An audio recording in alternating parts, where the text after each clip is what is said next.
It would be fairer to everyone, Myrith decided later, if the blame for the whole ruin could be laid at the king's own polished door. For if Varen had troubled himself to keep a single honest healer in coin and candlelight, she would never have grown desperate enough to offer marriage to a stranger in a dark corner. So when one traced the thing all the way back to its root, the root was the king. It usually was. She had not come to the Ashfall Gather to be seen. People like Myrith were not seen. She had come because the law that governed knights like this one was old and cruel and precise, and because at the turning of the season, when the first gray ash of winter sifted down over Rookmarch, any dormant claim, a house held over a person, could be pressed aloud before witnesses and made binding until death. And House Funtrell held a claim on her. Her mother had made it years before Myrith could walk in the way that drowning people make bargains. A debt taken against a bad harvest, secured against the only thing a poor woman owned, which was the future of her daughter. Lord Rethus, of that house, had waited with the patience of a man who enjoyed waiting, and tonight under the ash, he meant to collect. There was exactly one way the law allowed such a claim to be broken.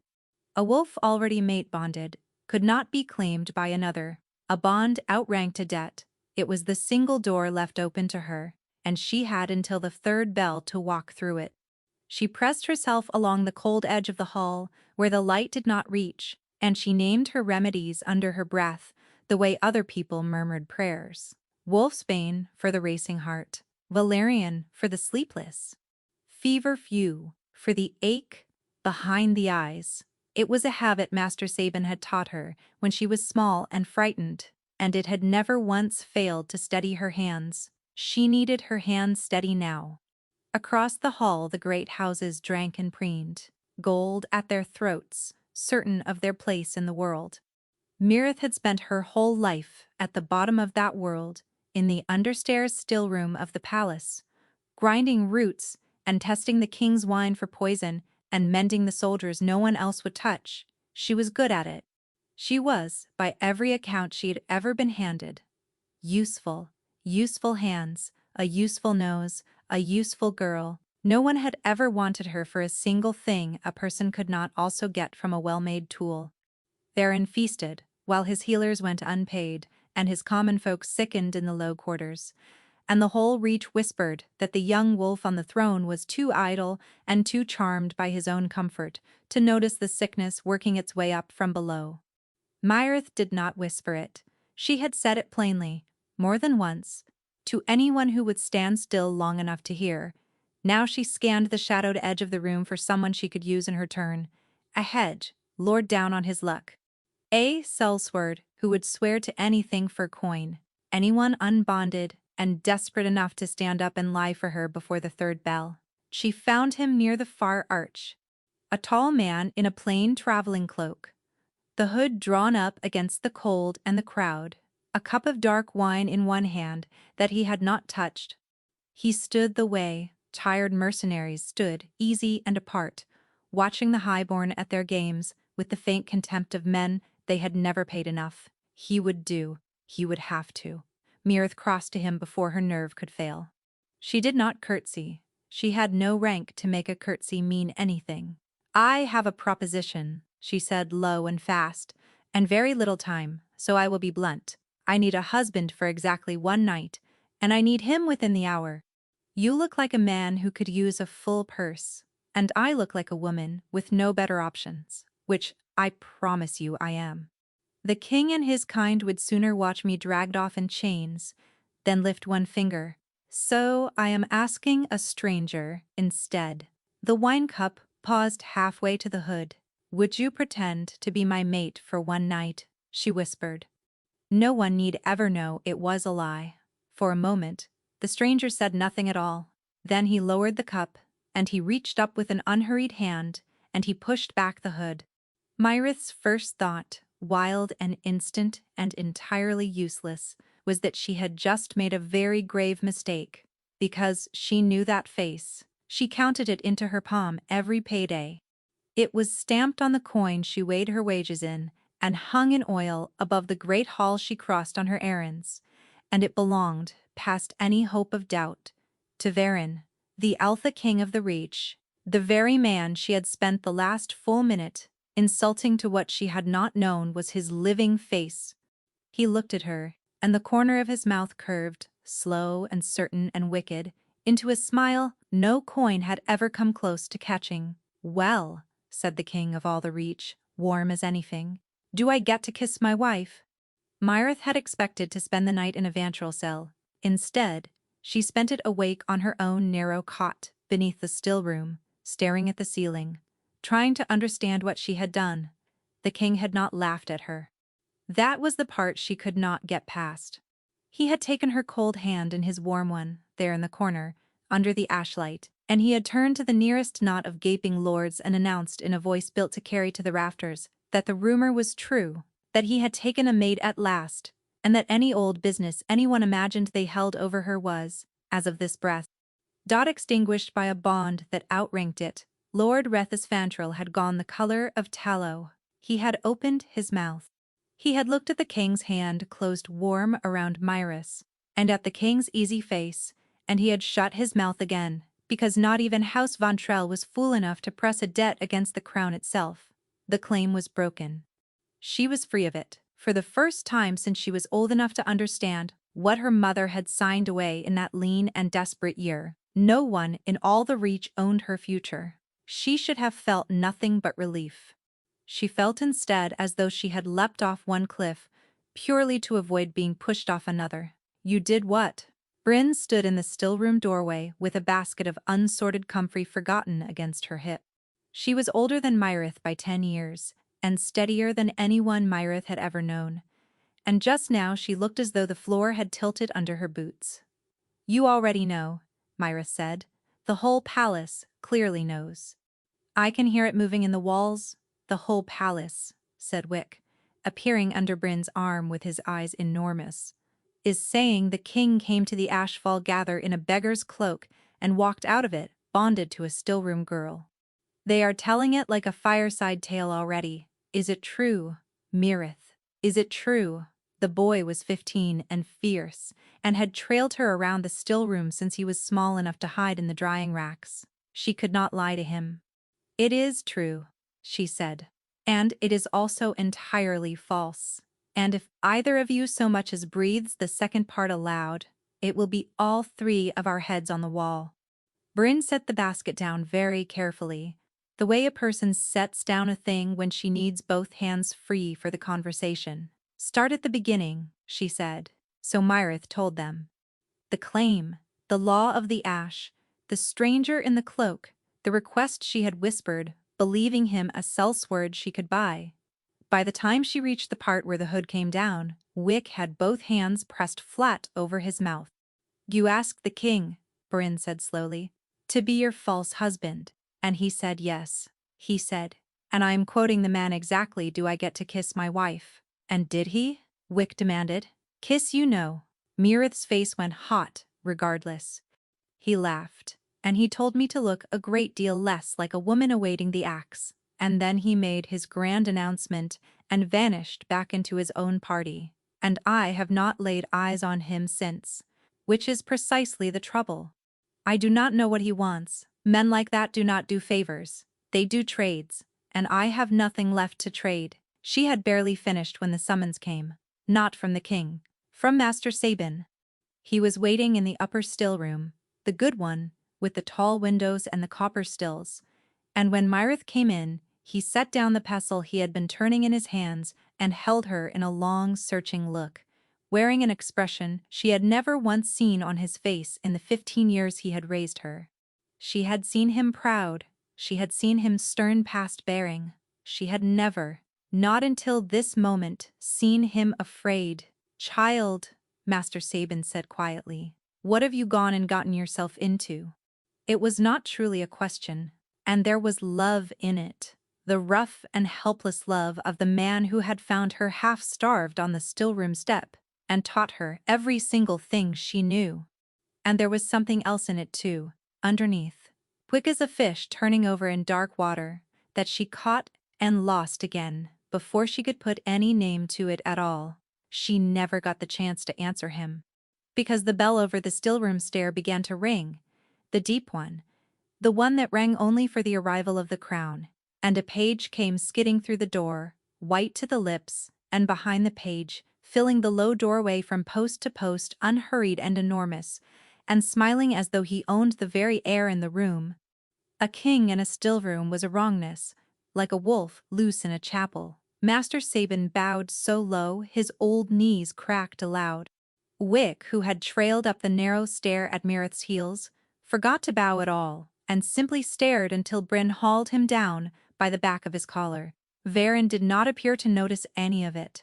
He crossed the low room as though he visited understairs still-rooms every day of his life, and he stopped in front of Mirith, and he looked her over from her plain grey dress to her root-stained fingers with an attention that made her want to step behind the nearest still and stay there. "There she is," he said, sounding thoroughly pleased. "My wife. I woke this morning and half feared I had only dreamed you." "Your Majesty," Master Sabin began, careful as a man crossing thin river ice, "there has plainly been some misunderstanding, and my apprentice would never dream of presuming to—" "Your apprentice," the king said, without once taking his eyes from Mirith, "proposed marriage to me in front of a third of the high-born houses of the Reach, and I accepted, and I confess I have not enjoyed a thing half so much in a year of Sundays. Where is the misunderstanding? I feel I have been remarkably clear. She is a healer," Sabin said, "a commoner. She holds no rank, no lands. No, she holds a better nose than any physician in my court, and the nerve to insult a hooded stranger to his teeth on the strength of nothing but being entirely right." Varen's voice stayed light, but his pale eyes, when they cut across to Sabin, had gone very cool indeed. "I have a great surplus of rank and lands in this palace, master. What I have wanted, and never once found, is a single soul willing to tell me the truth to my face. Last night one of them did. I find I am disinclined to let her go." Myrith stood very still. No one, in the whole long ledger of her life, had ever defended the thing she was, as though it were a thing worth the defending. It landed somewhere beneath her ribs and lodged there, and she did not know what to do with it. Then he took her hand again, and the warmth of it traveled straight up her arm, and he drew her a step apart from the others and dropped his voice until it was meant for her alone. "Now," he murmured, and all the theater had gone clean out of it, "we should speak plainly, you and I, while we still have the chance. You needed a bond to break a claim. I have needed, for reasons of my own, a reason to keep a clever and watchful person near me, without the whole court demanding to know why. Last night we each solved the other's difficulty. I call that a fair trade, not a favor. Does that ease your mind at all?" It did not. It raised 100 fresh questions, chief among them, what reasons a king could possibly have that he would not simply name. But she nodded, because his eyes were very blue and very close, and she did not trust her own voice. "Good," he said. "Then we have only the one problem left between us, and it is a delicate one." The wicked curve came back to the corner of his mouth. "A mate bond is not a rumor, Myrith. It is a scent. Any wolf who wanders within 3 paces of the two of us and takes a breath will know in a heartbeat whether we are bonded or lying through our teeth.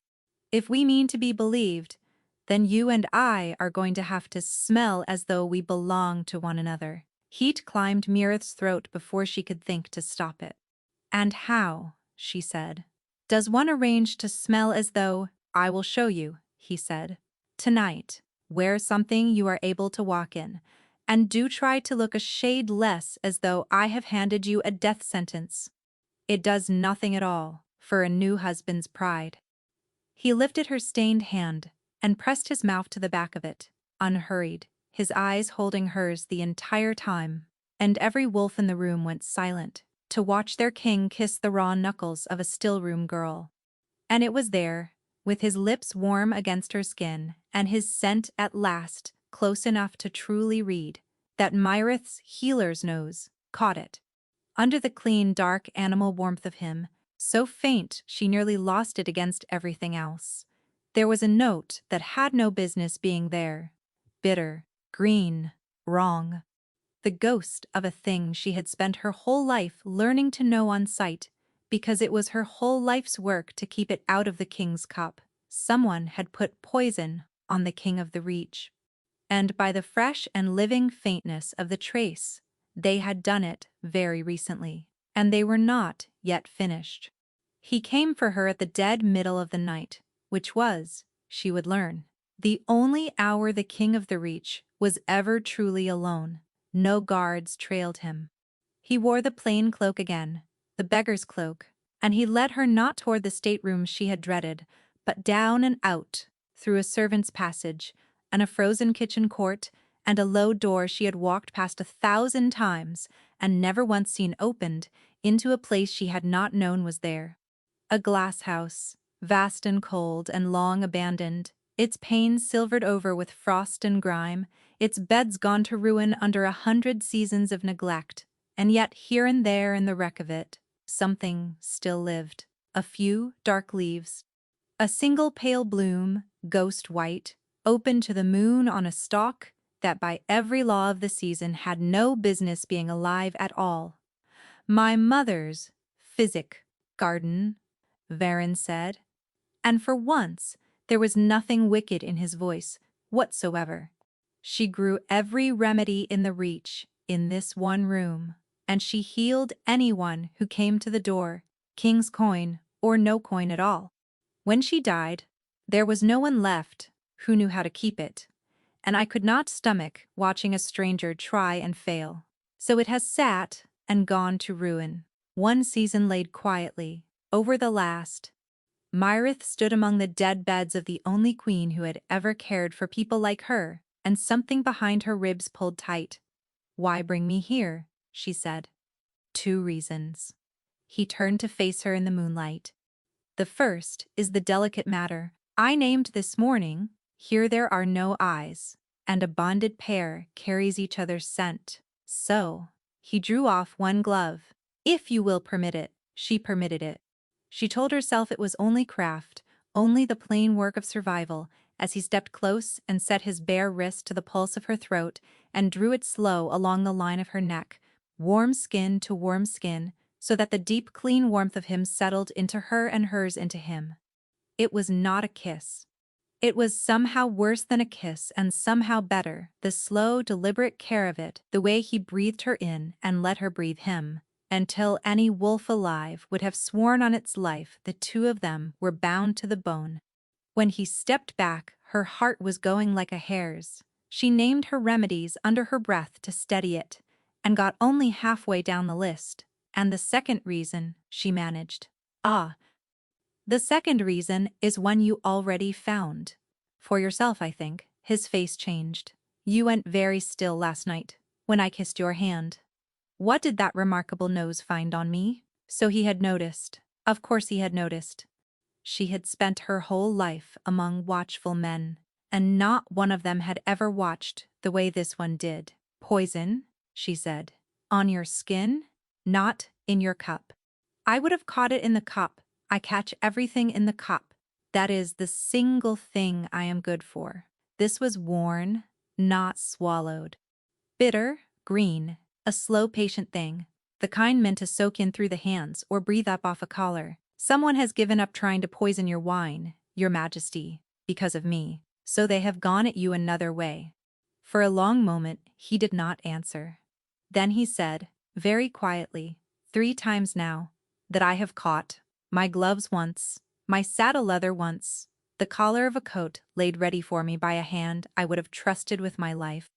A little more each time. Whoever it is stays patient and stays close and learns." "You knew." She stared at him. "You have known for months that someone in your own house is killing you by inches, and you have told no living soul, and you have gone on smiling in the halls." "I have told one soul," Varen said, "as of tonight." He looked at her steadily. "I did not bind myself to a still-room girl on a whim, Myrith. I bound myself to the one nose in the reach that has never yet been fooled, and to the one soul under this roof, I am wholly certain does not want me dead, because a woman planning my murder does not climb onto her nerve and propose to me in a crowd. I do not need your hands at a mortar. I need your craft, and your eyes, and your wits. Help me find the thing that is hunting me, before it finally learns enough to win. No one in the whole ledger of her life had ever asked her for all of what she was. Useful hands they had wanted, a useful nose, a task set, and a girl sent away when it was done. This man was asking for her mind. "All right," she heard herself say. "I will find it for you." Good! And there it was again, the blurring she could not manage to hold at bay. Because he smiled at her then, in the ruin of his mother's garden, with no court to perform it for, and no lords left to convince. And it was the very same smile he had given her before the whole gaping hall. She could not tell the true one from the played one, and she was no longer at all certain that he could either. For 9 nights she hunted it, and on the 10th, the thing hunted back. She had taken to sleeping in the upper still room among the copper stills, telling Bryn she had fallen behind on her work, telling herself the very same, testing every jar and glove and folded length of cloth that passed on its way toward the king's rooms. Varen came to her there most nights past the middle bell, and they would sit among the warm vapors and the hanging herbs while he told her the small true things a king could say to no one else, and she pretended her heart did not turn clean over every time the low door opened. It opened, on the 10th night, with no one behind it. She smelled them before she heard them, and that was the only reason she lived to remember any of it. A thread of sweetness came sliding under the door, thick and sugared and wrong, and her whole body knew it before her mind had caught up, because she had brewed it herself 100 times for the surgeon's table. Dwale smoke. The deep sleep, enough of it banked and smoldering in a closed wing, would drag every wolf in it under so far that a man could stroll from room to room and open throats at his leisure, and never wake a soul. Someone meant to put the palace to sleep and then walk through it to the king. She did not think. She soaked a rag in the eye vinegar she kept on the shelf, clamped it over her mouth and nose, took up a scalpel in her fist, and went out low into the corridor, because his rooms lay 3 doors down and he did not know he was sleeping, he was breathing it into his lungs with every breath. 2 shapes already stood at his door. What came after, she could never afterwards set in its right order. The burn of the smoke at the edges of the rag.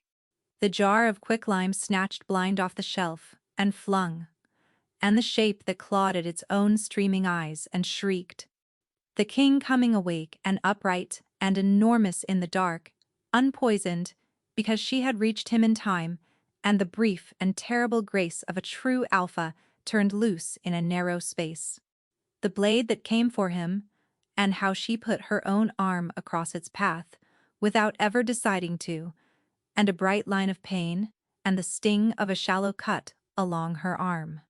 Then a sound cut the dark, low, and even, 2 notes and a falling third, and the shapes broke off all at once.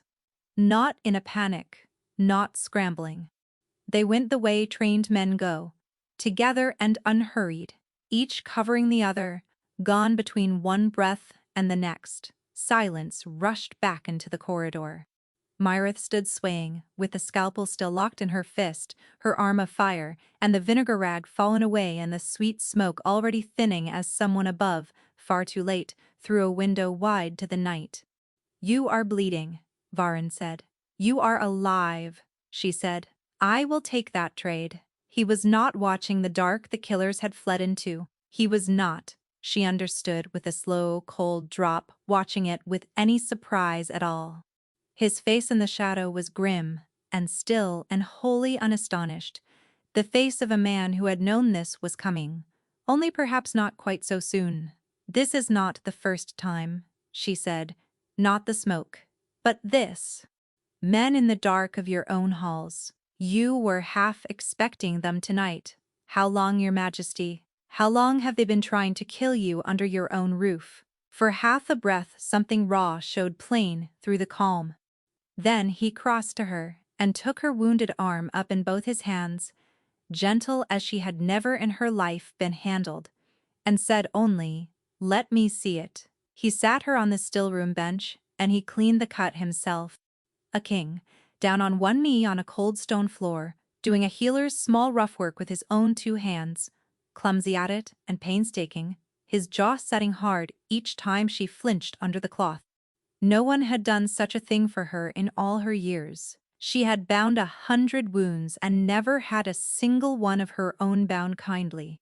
She looked down at the bent crown of his head and felt something come quietly loose in her chest that she had no name for and did not want to find one. It was only when he had finished, when he bent to sweep the broken glass and the spilled powders from the floor, that his hand went still. Among the wreckage, small, stoppered, half its dark oil, already spent, dropped by a fleeing hand, and pressed into the wax that sealed its throat, was a mark she knew better than her own name, because she pressed it into wax herself 100 times a season, on every poison that left her shelves under lock and key. It was the seal of her own still room. The thing that had been used to murder the king had come from her own locked stores. She should have gone straight to Master Sabin with that vial the same night. He kept the only other key to the poison stores in all the palace. He would have known in a glance whose hand had turned the lock. That she did not go to him. That she told herself she would wait until she understood a little more. That she buried the vial at the very bottom of her own kit and breathed not one word of it to the man who had raised her, was a thing she would turn over and over in the weeks that came after, and only much later understand. Because the weeks that came after were where the real trouble lived. She had meant to hunt a poisoner. Instead, she found herself, one night laid over the last, in a ruined glass house, bringing the dead back to life. It began as cover. A bonded pair must be seen to keep company, and the glass house was private, and so they met there, and to give her restless hands some work, while they talked through the short and dreadful list of who could have touched that seal, she began to clear a bed. One bed became 4. She carried in barrows of good black earth. She coaxed the ghost, white, bloom, the last of his mother's planting, into throwing out a second stalk, and when it opened, Varen went so quiet, she feared she had done some harm, until she turned and saw his face. "She would have liked you," he said. "That is the very worst of it. She would have liked you enormously." He brought her things after that. Cuttings begged off a border merchant, seeds folded into twists of paper, a whole crate of bulbs he could not name, and she could, at a glance. He was, it turned out, hopeless in a garden, and thoroughly delighted to be, and he did as he was told with a trowel and got soil to the elbow and laughed at his own ruin, and Mirith, who had spent the whole of her life being useful to people who never once saw her, found herself watching a king play the fool in the dirt for no better reason than the pleasure of making her smile. That was the danger, not the smoke, nor the men in the dark. This. She caught herself at it one night, and it frightened her so badly that she rounded on him. "Tell me it is the poison," she said. He looked up from the bed. "What? All of this?" She swept a hand at the garden, at the warm, ruined room, at the narrow band of dark between them, that seemed to close a little more each night without either of them agreeing to a thing. "Tell me it is the poison, and the nose, and the trade. Tell me you keep me near, because I am the one blade in this palace you may trust at your back, and I will believe you, and I will be glad, and I will go on hunting your killer and ask you for nothing else in the world. Only say it plainly." "Because I cannot." Her voice failed her. "I have been useful to people the whole of my life. I know exactly what usefulness is worth, and exactly how far it carries, as far as the task, and no step further. So tell me that is what this is, before I go and make a fool of myself over a man who only wants my 2 clever hands." The trowel went down into the earth. He rose and came to her through the dark beds, unhurried. The way he did everything, and he stopped close enough that she had to lift her chin to keep hold of his eyes. "It stopped being the poison," Varen said. "A very long while ago now. I could find another nose in the reach if I searched. I could not, as it turns out, find another you. And I have given up pretending to myself that I have been trying. His voice dropped low and rough and sure. I do not want your hands, Mirith. I want the woman who came for me through a house full of smoke, with a vinegar rag and a surgeon's knife. I want the one who is not afraid to call a king a fool to his teeth, and who wept over a dead garden, because it grieved her to see a good thing lost, and who does not know, even now does not know, what she looks like by moonlight with earth on her wrists. Tell me to stop wanting it, and I will never once raise it again. Or, do not tell me that. The whole glass house had gone silent around them. Her own blood was loud in her ears. Do not, she said. He kissed her. And every careful, counting, guarded thing in Mirith went still and warm and quiet all at once. In a way, it never once had in the whole of her remembered life. His hand rose to cradle the back of her head, and his mouth found hers, sure and slow and certain, and there was no crowd to play it for, and no claim to break, and no bargain buried anywhere inside it. There was only the ruined garden, and the moon through the frost, and the vast plain fact of being wanted openly and helplessly, with her hands empty at her sides and no task left anywhere to earn it. She had been reached for 1,000 times for what she could do. She had never, not once until this night, been reached for simply because she was there and he could not keep himself from it. It loosed something in her that had been knotted up so long she had forgotten it could ever come open. She fisted her hand in his collar and drew him closer and kissed him back with her whole guarded heart, because she had been lonely for years and had trained herself so faithfully not to name the wanting that she had very nearly convinced herself it was not there. Much later, sitting close beside him in the quiet of the garden, with her head against his shoulder, she made herself a promise, in the dark. Whoever had reached into her stores and turned her own craft into a knife against him, she would find them. She would not lose this man to a coward with a stolen key. She would begin at the lock, and she would follow the trail wherever in the palace it chose to run. She did not yet let herself think too hard on the fact that there was only one other soul in all the world who carried that key. The envoy of the Sunmark came to Rookmarch at the turning of the year to close a border pact, 10 years in the shaping, and the king threw a feast to receive him. And Mirith walked into it on Varen's arm as his wife. All her life she had stood at the cold rim of such rooms.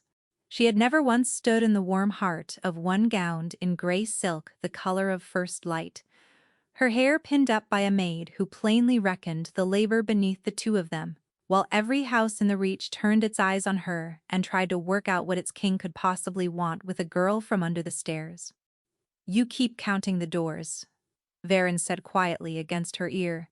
Anyone watching will take you for a thief, pricing the place. I am pricing it for a poisoning, she said. That is what I am here for.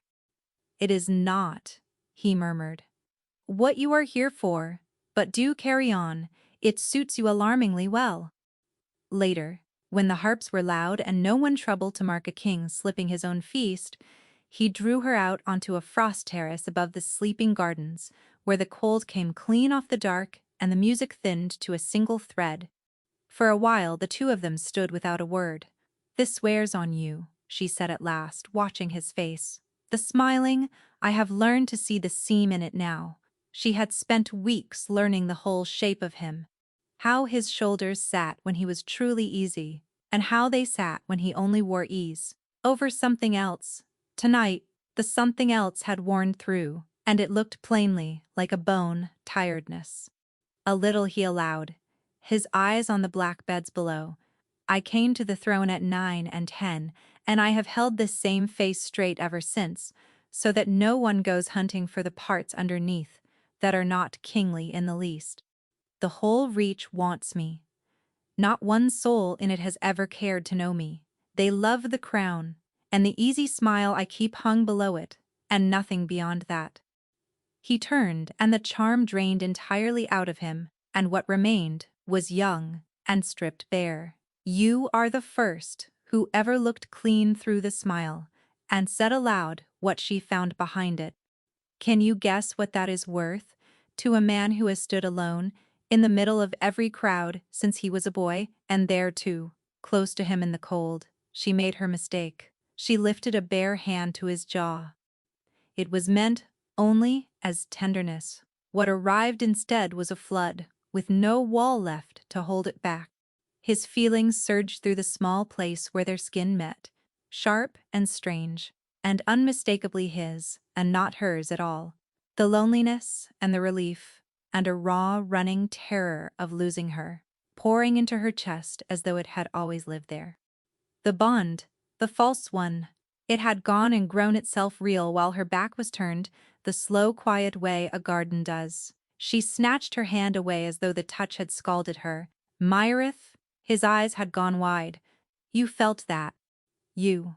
It is the arrangement, she heard her own voice say, cold and quick and unkind, because fear had climbed up over sense. That is all any of this was ever meant to be. A bargain struck under the ash. Do not go making it into something we never agreed to. The warmth went out of his face by slow degrees, the way heat leaves a room when a door is left standing open on a winter night. No, he said, gone quiet. You are right, of course. The arrangement. Forgive me. And his voice had changed, turned careful and level and distant. The voice he kept for dukes and frightened counselors, the one he had not aimed at her in weeks. She had hurt him, and she knew it, and there was no time to undo it, because in that moment, the envoy of the Sunmark stepped out onto the terrace with a velvet case cradled in both hands and a warm smile to present the King of the Reach a gift of state. A pair of riding gloves, ox-blood leather, worked in gold thread. The envoy held them out, Varen reached, to take them. And beneath the leather, and the oil, and the clean cold of the night, Myrith's nose caught the bitter green ghost of the thing that had been stalking him for months. She did not stop to think. She knocked the gloves out of the envoy's hands, and they dropped to the frost, and she stood over them with her heart slamming, while the envoy stared and Varen stared, and the whole terrace tipped on the edge of an insult that could end 10 years of peace in a breath. Forgive me, she said, forcing a bride's foolish little laugh up a throat gone to stone. How clumsy of me. I am not yet used to handling fine things. She scooped the gloves up herself before any other hand could reach them. Let me see them properly cleaned before my husband wears them. It would shame us both to hand him a soiled gift. The envoy, soothed, withdrew. And Varen looked at the gloves in her fist, and at her bloodless face, and understood the whole of it. Not the wine, he said softly, once they were alone. Not a collar this time, a gift of state, out of a foreign hand, at a treaty feast. Had that leather so much as brushed my skin, and had I died of it, there would be open war with the Sunmark before the thaw, and not one man alive able to prove the envoy did not do it. He shut his eyes a moment. Say nothing to anyone. Not a word, until I learn whose hands slid poison in among an ambassador's gifts. She gave her promise. And a short while later she watched him make his excuses to the feast, warm and smiling and wholly convincing, and she watched the moment he believed himself unwatched, when the smile fell away, and he turned, not toward his own chambers, but down, toward the dark of the lower palace where nothing waited at that hour but locked doors and old ledgers. She waited out 30 slow breaths. Then she went after him. She ran him to ground in the muniment room, where the still room's oldest ledgers were kept locked away behind a door that should have been sealed, a lamp burning low, and a sheaf of loose papers gripped in one hand. For a moment neither of them moved. Varen was never a man cut short of words. The answer was always waiting behind his teeth before you had finished putting the question. Now he stood among her master's private records, with a borrowed key still turned in the lock. And for once, he had nothing ready at all. Myrith, he said. His voice was very calm, very even. This is not the thing it appears to be. You told me to keep silent. Her throat had drawn tight. You made me promise, and I promised. And the instant my back was turned you slipped down into the dark, to rifle the private books of the man who raised me. So tell me plainly, Varen. What is it I am standing here, looking at? He laid the papers down. He did not lie to her. That was the mercy of it, and the cruelty, both. I have been investigating Master Sabin, he said, since before ever I laid eyes on you. The words would not resolve into meaning, they were only noise. The rot in this house, he went on, gentle now, dreadfully gentle. The healers left unpaid, the medicine that never reaches the low quarters. The stores that leave full and arrive empty, the whole reach lays it at my idle feet. It is not idleness, it is theft, patient and deliberate, bleeding the crown's coin into House Bantrell year upon year. And the men who have been killing me by inches all this while have carried Vontrell's silver in their purses. The hand, at the heart of all of it, the head of the whole design, is your Master Sabin. And I could not move against him, because I had no proof a single wolf could not argue away, and because he held one weapon I had no means to reach. No, she said. He held you, Varen said. The one soul in this palace, who would never in her life credit a word against him, who signs his poison log, who carries the second key, who has spent 15 years being taught by his own mouth exactly what to think of her idle, careless king. He looked at her, and the last of it came out, barely voiced. I needed a person inside the still room near him, trusted by him. And then, a desperate girl I had never once seen climbed up onto her courage and proposed marriage to me in a crowd, and put into my hand the very way in I had been hunting for above a year. The ground seemed to drop clean out from beneath her. Every piece of it, she said, barely above a breath. The questions: who keeps the keys when he is away? Where the poison stores are held? The hour he takes his rest? You were never interested in me at all. You were taking a survey from the very first night, and none of it was ever real. Not none of it, he said, and moved a step toward her, and she gave ground, and he checked himself at once. It began as that. I will not insult you by pretending. It did not. But it stopped being that in the glasshouse, Mirith, and you know that it stopped. You felt it pour straight through your own hand on the terrace not an hour past.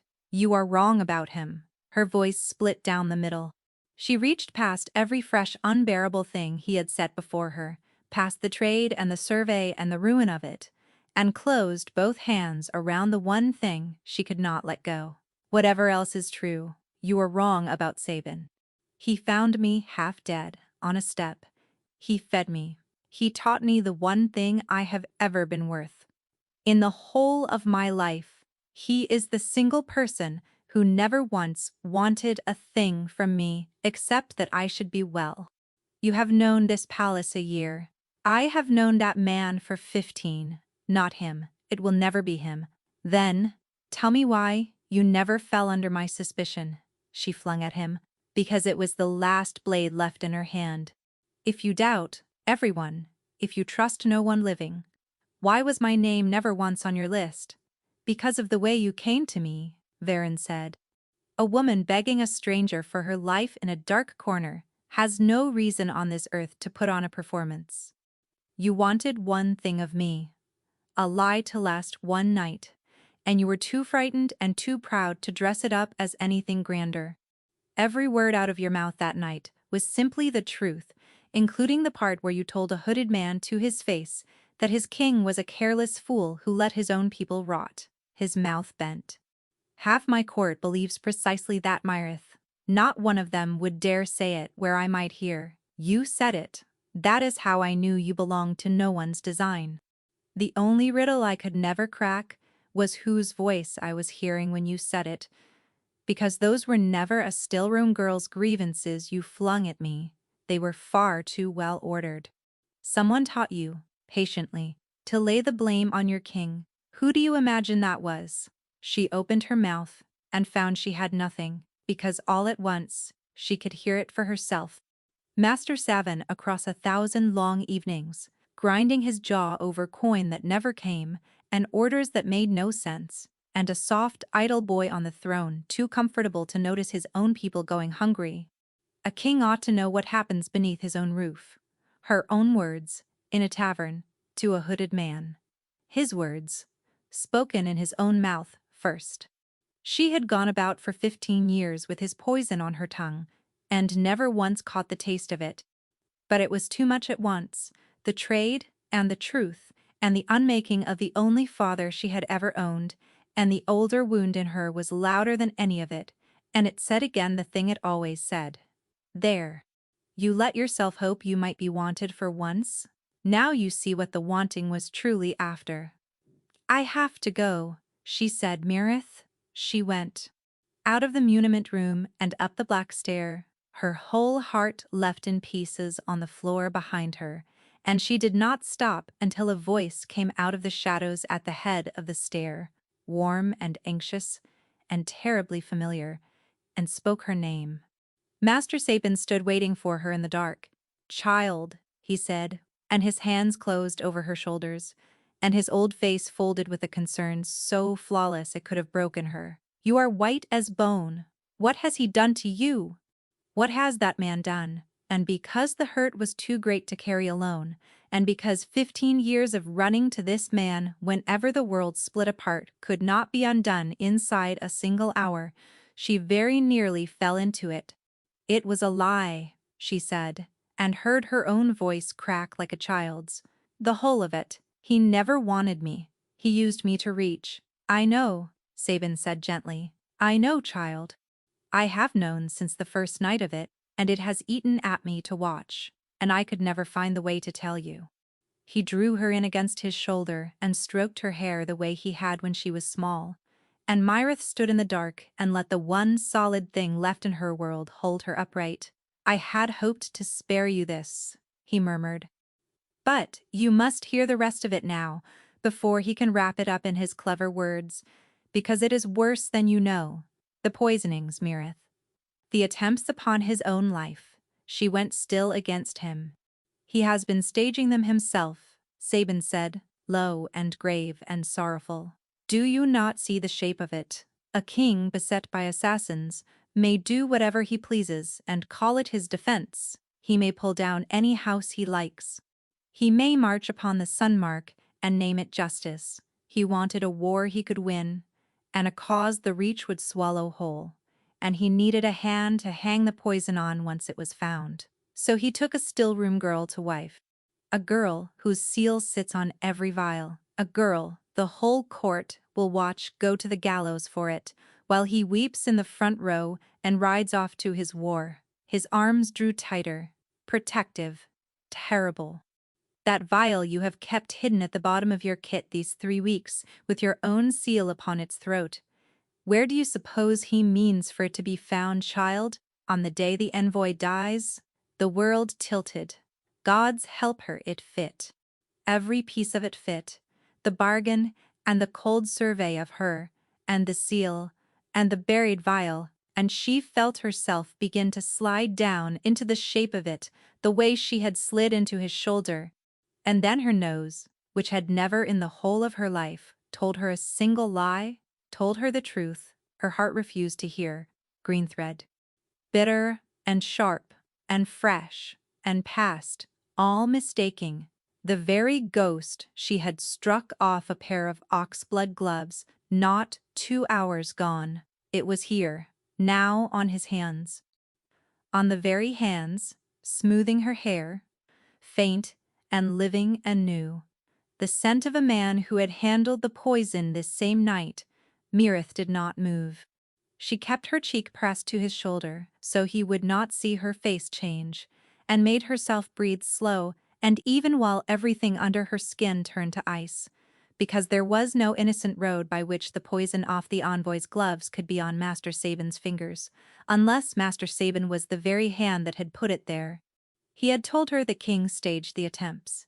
But only 3 souls in all the reach knew the poison traveled by touch, and never by cup. Herself, the king, and the one who wore it. Sabin had just named a method no innocent man could name. The king had told her the truth. In the muniment room, with his own scheme torn open, and nothing left to win by honesty. He had told her the plain truth. And the man who had raised her, the one solid thing, the father of her whole heart, was lying into her face in the dark, with murder still drying on his fingers. Something in her that had been a frightened child for 15 years stood quietly, coldly up. "What do we do?" she asked, and let her voice tremble, because he expected it to tremble, because a grieving girl was the precise weapon he had come into the dark to gather. "Tell me what to do, master. I cannot think." She felt him ease, felt the satisfaction move through him where his chest met her cheek. "You are going to help me stop him," Sabin said, "before he murders an envoy and drags us all to war. But it cannot come from me, child. I am only a servant. They will say I reach above my station, snatching at a great man. It must be spoken by someone. The room will believe without a heartbeat's doubt." His hand cupped the back of her head, gentle as a blessing. "It must be you who says it. The king's own wife. If you stand before the Sunmark envoy and swear you found poison in your husband's hand, not one soul in that hall will question a word of it." "Yes," Myrith whispered, into the shoulder of the man she was now going to bring down. "Yes, of course, it has to be me." And over his shoulder, in the dark, her own eyes opened, dry, now, and clear, and wide awake at last. She had walked into a great many rooms in her life, as the useful girl, the quiet pair of hands, the one sent for and sent off again. She was about to walk into one final room, as none of those things at all. She had until they reached the envoy to build a snare out of nothing but her own word and spring it shut on the man who had taught her everything she knew, and one wrong step in it meant her death, and a war, and the loss of the only man she had ever let herself want. The Sunmark envoy had taken the great council room in the East Wing, and the walk to reach it was the longest of Myrith's life. She had to step into that room and turn her master's own snare inside out, and she had nothing to do it with but her word and her nose, and a single clumsy step meant her death, and a war, and the end of everything. Sabin walked at her side, a grieving old servant escorting a wronged bride. The envoy sat at the head of the long table with Varin already before him, and the king looked up as she entered, and for half a heartbeat, his whole face opened on a wild hope. Then he saw whose arm bore her in, and the hope guttered out, and she understood exactly what he believed, that she had chosen, that she had come to see him buried. She could not tell him otherwise, not yet. She could only trust him to hold fast. "Your Excellency," Sabin said, and bowed low, "a great wrong has been done beneath this roof, and it touches your own realm, and it can be kept silent no longer." He poured it out, smooth as oil, off a spoon, the staged attempts, the still-room seals, a king who would murder an ambassador to buy himself a war. "I am only an old servant, and my word weighs nothing." But the king's own wife stood witness to it. He opened one hand toward Myrith, asked her what she found in her husband's keeping this very night. Every eye settled on her, the envoy tight with dread. The lords of the Reach, and among them the thin, sharp face of Lord Rethus Vantril, already tallying his winnings, and Varin, grey and still, a man watching his own wife lift the axe over his neck. Myrith met his eyes. "Forgive me," she told him with a look, and no sound. "I should have trusted you in the muniment room. Trust me now." Then she turned to the envoy. "I did find poison tonight," she said, and her voice did not waver in the least. "So much, my master has told you truly. I found it upon a pair of gloves, meant for the king's own hands, hidden in among your gifts of state, so that when he died of it, the blame would fall upon the Sunmark, and the Reach would march to avenge him. But it was not the king who laid it there." She lifted her chin. "It was the man standing at my shoulder." The whole room pulled taut the way the air draws tight in the breath before lightning. "She is distraught," Sabin said at once, and his hand found her shoulder, warm and heavy and full of warning. The poor child has had a cruel shock and cannot know what she is. There are exactly 2 keys to the poison stores of this palace, Mirith said, straight over him, clear and carrying. Mine and my master's. No third hand has ever turned that lock. I hold a vial, sealed with my own stamp, that I did not make and did not fill. Ask yourselves who but the keeper of the other key could set my seal upon a murder, and then ask something simpler yet. She turned and looked full into the face of the man who had raised her. Master Sabin has just sworn to you that these poisonings came by touch, worn, not drunk, laid upon gloves and collars and saddle leather. That is true. It is exactly true, and there are only 3 souls in all the Reach who know it, because the king and I have breathed it to no one at all. So tell me, Your Excellency, how an innocent man comes to know the one detail only the poisoner could know. Sabin's hand had gone rigid upon her shoulder. You want proof that cannot be talked around, Mirith said to the whole room. Then, trust your own noses, every wolf of you. That poison is on his hands as he stands here, fresh. I struck it from the king's gloves, not 3 hours since, and I would know it in the pitch dark at 100 paces. Search his private stores tonight, while he stands here a mile from his own shelves. Look for a wronged bride's evidence, or look for a jar of green thread and a ledger of Vantrell silver. I will wager my head on which you turn up. Then a search does no honest man any harm, the envoy said quietly, and lifted a hand to his guards, and Master Sabin, who had raised her, who had never once in 15 years so much as lifted his voice, broke. The gentle old face came apart, and the thing that stood beneath it was something she had never let herself look at, and his hand went into his robe and came out with a stoppered vial, and he dashed it down hard against the stone at the center of the room. Then not one of us walks out of here, he said, and the glass burst and a pale mist bloomed up off the flagstones, sweet and green and climbing. The whole room knew death by its smell. Chairs went over backward. Lords clawed for the doors, but Mirith had bent over that same mist across a workbench 1,000 times, because he had taught her its making with his own hands, and she knew to the grain what would break it. She had the flask of spirit vinegar half drawn from her kit before the glass finished shattering, and she flung it wide across the spreading cloud and clapped her sleeve to her mouth and shouted the room down, "Get low, cover your faces." And the killing green curled and paled and died on the wet stone. Sabin lunged for the confusion, for the door, for one last lungful of open air. Mirith caught his sleeve. "You taught me every poison in the Reach, master," she said, and did not let go. "You taught me their making and their breaking, and how to catch a lie on the turning air. You should never have taught me half so well." Then the envoy's guards had him, and the king's guards had him, and they hauled the shaking old man up off the floor and away, and it was finished. The envoy went first to see his own household safe.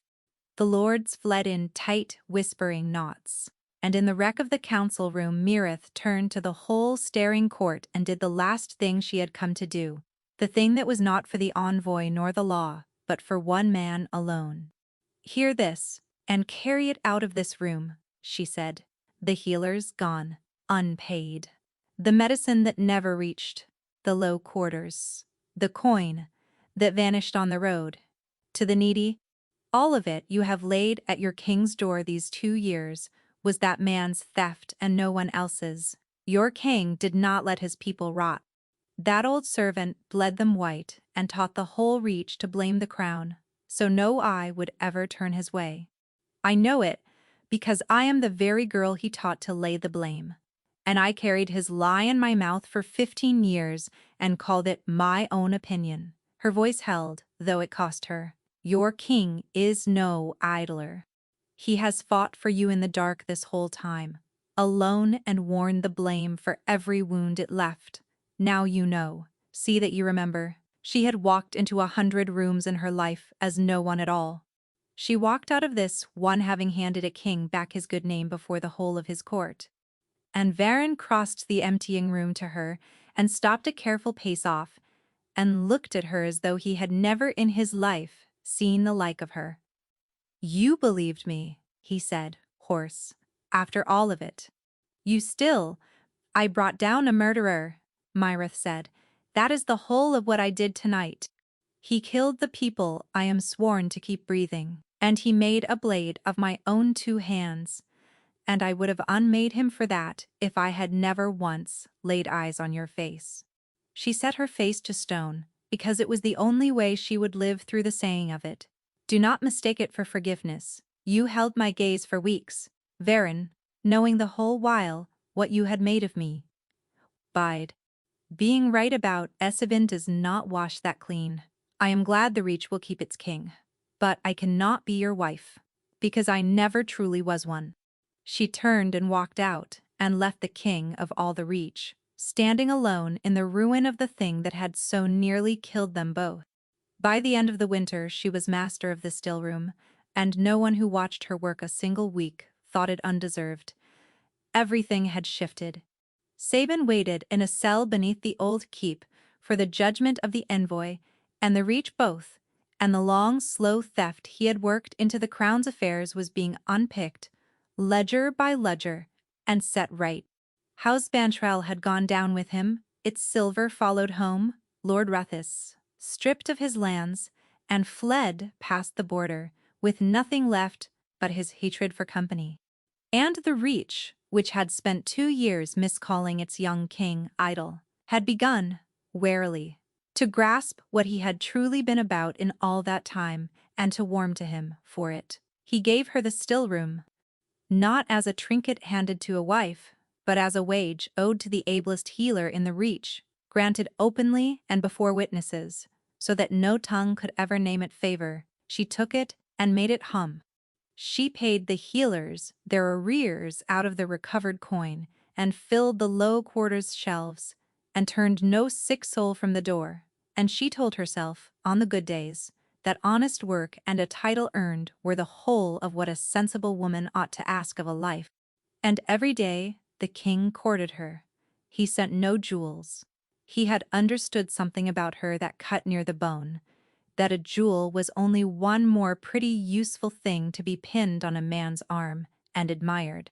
So he sent her living things instead, roots and cuttings for the glass house, wrapped in paper and marked in his own untidy hand, a pale southern bulb she had read of once and never hoped to hold. He stood before the whole court and named her, aloud, as the one who had saved the treaty and the crown, until her name went out across the Reach as a thing of her own, and not a curiosity, hung off his, and he asked her for nothing. Not one useful thing. That was what slipped clean past her guard.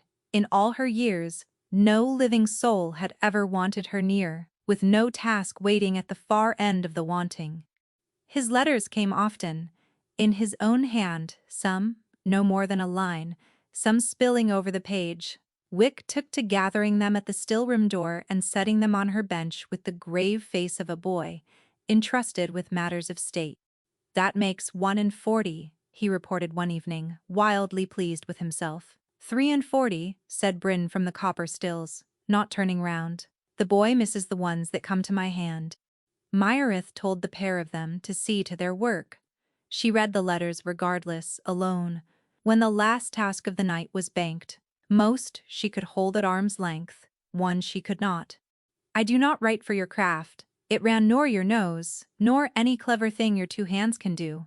My palace is full of hands. I write because the glass house is only a cold room stacked with pots when you are not standing in it, and the crown is only a weight, and I am only a man who cannot keep himself from setting down your name to see how it looks in ink. You were made useful to everyone your whole life long. I am trying and doing it clumsily to tell you that I want none of your uses. I want the one thing living underneath all of them, which is simply you.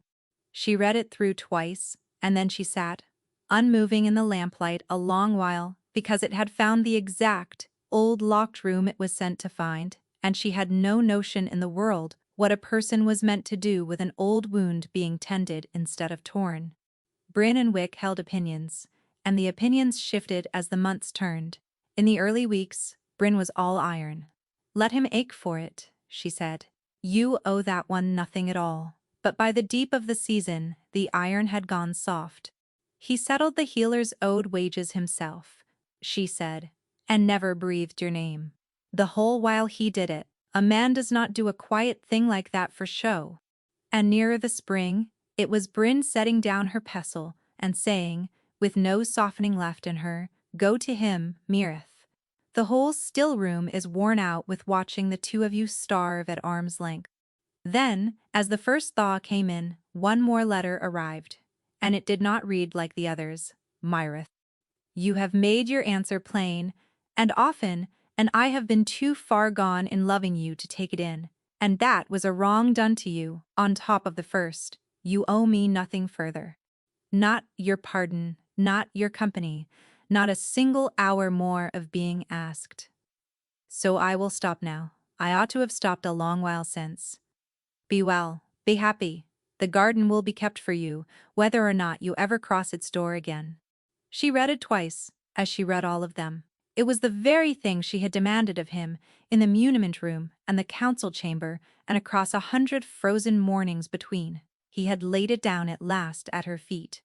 Which was why she could not account for the cold weight of it settling in under her ribs, nor for why the still room seemed a colder room for the promise of no more letters coming, nor for why, after half a year of asking to be let alone, being let alone, was suddenly the last thing on the whole earth that she wanted. He held to his word. The letter stopped. When they crossed in a corridor, he bent his head, even and courteous, and walked on, not cold. He was never once cold, only finished. This is what you wanted, she reminded herself, and it carried her through the first several days, and she kept to her work and did it properly, and each night the warm, patient thread beneath her ribs, the one she had spent half a year trying to starve down to nothing, sat exactly where it had always sat and would not thin. On the 9th evening of the silence, Wick came into the still room the color of ash, with Bryn a pace behind him wearing the same shade. "He is gone," Bryn said, before Mirith could get the question out. "The king. Not in his chambers, not in the glass house, nowhere in Rookmarch, no horse missing, no guard beside him, no word left to a living soul. He went out by the low postern near the middle bell, and the trackers had his scent and lost it in the city. And he has not come home." Myrith was standing before she had chosen to stand Vontrell. The thought arrived cold and entire. Rethus Vontrell loose past the law with nothing left to lose, and a king wandering the dark city with no blade at his back. She dragged her kit up onto her shoulder and refused to let her mind finish the picture. There was a road to him, no tracker could walk, and she had known it from the instant Bryn said the word "gone." She laid her hand flat over the bond she had spent 6 months trying to smother, and she stopped smothering it, and she let it open all the way. It broke over her like a river through a failed dam. Grief, first, deep and without a floor to it. Then a loose, swimming, sodden muddle of a mind, thoughts sliding off one another and drifting free, not the bright, hard terror of a man with a knife at his throat. Something heavier and sorrier, and as relief and rage arrived together in her chest, a very great deal drunker. She followed it down out of the palace, into the crooked lanes of the low city, where the lamps burned thin, and the pull of him ran her to earth at a small tavern, hunched in the shadow of the very hall where the Ashfall gather met each year. She came through the door, low and ready, her hand on her hilt braced for men, for blood, for the worst thing her mind had spent the whole run painting. What she found instead was Lord Rethus Vantrell, thin and filthy and burning with spite, propped against the far doorframe, watching the king of the Reach sway alone and unguarded over a cup, easing a long knife free of his ragged sleeve. Myrith made no sound. A shout would have started it. She went across the room quick and quiet, the way a still room teaches you to move at a sick bed, and she reached Vontrell before he heard the door, and she took his knife hand at the wrist and drove her thumb into the soft hollow beneath it, the spot she had learned on 100 wounded soldiers, the one that unlocks a grip whether its owner consents or not. The blade rang on the boards. A twist of gray powder was already in her other hand, and she blew it full into his face, and Rethus Fontrell folded down into the sawdust, in a sleep he would climb out of in an hour with a splitting head, and a magistrate leaning over him. The whole of it was done between 2 breaths. At the bar, Varen had not turned around. "Naturally, I have apologized," he was informing the profoundly weary barman, with the vast careful solemnity of the very drunk. "For half a year I have apologized in every fashion a man can invent. I even resorted to letters. A great many letters." "So, you have," said the barman, murmured several times over, "and she will not have a word of it. She is the most obstinate creature in the whole reach, and she saved my life, and my throne, and my name, in the mouths of my own people, and she will not so much as sit down at a table across from me." He lifted his cup, peered into its emptiness with an air of deep personal injury, and set it down again. "She is also unbearably lovely when she is at her work, and she has not the faintest notion of it, which is somehow the very worst part of the whole." Myrith reached the bar and drew the cup gently out from under his hand. "You have had more than your fill," she said. He turned, and his wrecked and sorrowful face found hers, and caught, and then split wide into a delight so total it was hard to look at straight. And through the bond, flung open, it struck her, along with all the rest, the relief and the astonishment and the love. None of it hidden, none of it dressed for company. A man who hid every last thing in the world, hiding nothing at all. "You came for me," he breathed. "You walked into the low city alone, and half senseless, with a murderer at your heels," she said, quiet and shaking with fear gone over into fury. "No guard, no word. Have you lost what little sense you were born with?" "I was not going to write to you again," he announced it with tremendous dignity, tilting slowly toward the floor. "I gave my word on it.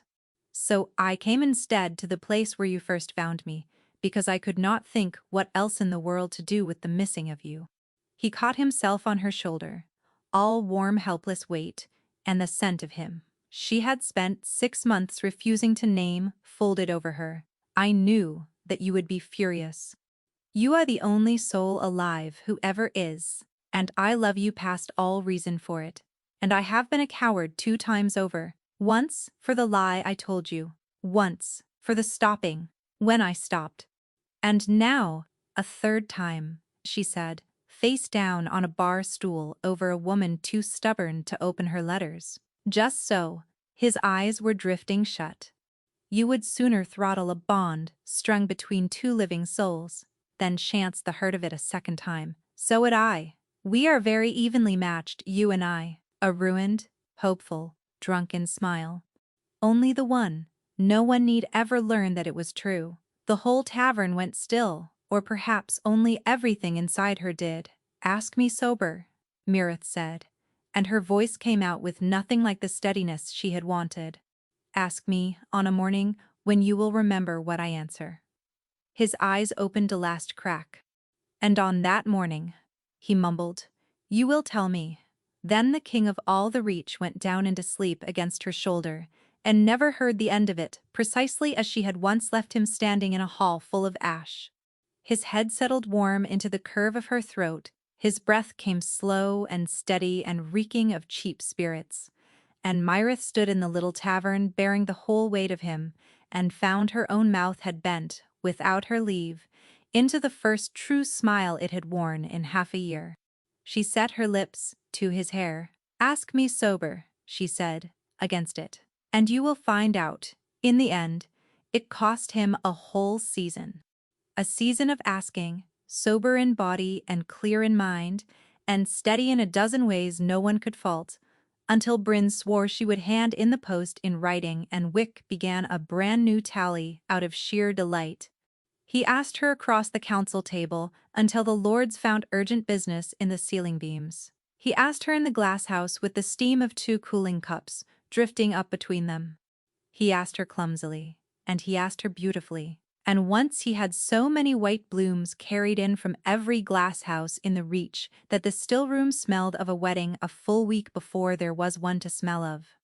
And every single day she told him to come and ask again, with the next dawn, until one wholly unremarkable morning, with black soil to her wrists and the year's first green light slanting through the glasshouse panes, she looked up from the bench at the man grinning at her over an armful of bulbs. The whole city poured out for the day of it. The boy king they had miscalled idol for 2 long years, and the girl from beneath the stairs, who had seen the man under the smile before a single high-born soul, thought to look for him. This time the bond between them was no ash law, and no bargain, and no borrowed single night. It was the true thing, let it last, to root and to deepen and to hold. And when the moment came and it swung wide open between them in front of the whole gathered Reach, it gave the pair of them away so completely that half the great hall laughed aloud and the other half reached for their sleeves. His voice failed him at the vows. He had to stop the king of all the Reach, and stand and gather himself while a kingdom waited on his breath, and Myrith reached up and set her bare hand against his jaw the way she had done on a freezing terrace a lifetime before, except that this time she did not take it back. "Well," he managed, when the words would come again, "do I get to kiss my wife?" "You have been asking me that," she said, "since a night when you had no earthly right to ask it. Yes, you may. You always might have." That was the whole of the trouble. Later, in the green hush of the garden she had raised up out of his mother's ruin, he drew her arm through his, and walked her slowly down the living beds, in the manner of a man moving through a thing he cannot quite believe has been given him to keep. "You will grant," he said, "that I proposed to you first, after a fashion. I will grant no such slander." She pinched a spent head from a stalk without breaking her step. "It was I who proposed to you in a corner. Taking you for a sellsword I could just about afford. Half the houses of the Reach stood witness to it, and I will not have the tale rewritten now that it has gone and ended well." "The finest bargain a desperate woman ever struck," he agreed, entirely unbothered. She let it stand. All her life she had been wanted for the use in her, the quiet hands, the good nose, the girl sent for, and sent away once, the task was done. Now she stood in a living garden beside a king, who wanted her for nothing under the sky but the plain fact that she was herself, and she had grown without ever quite meaning to, into the very thing his mother had been before her. The healer at the palace door who sent no one away, king's coin, or no coin at all.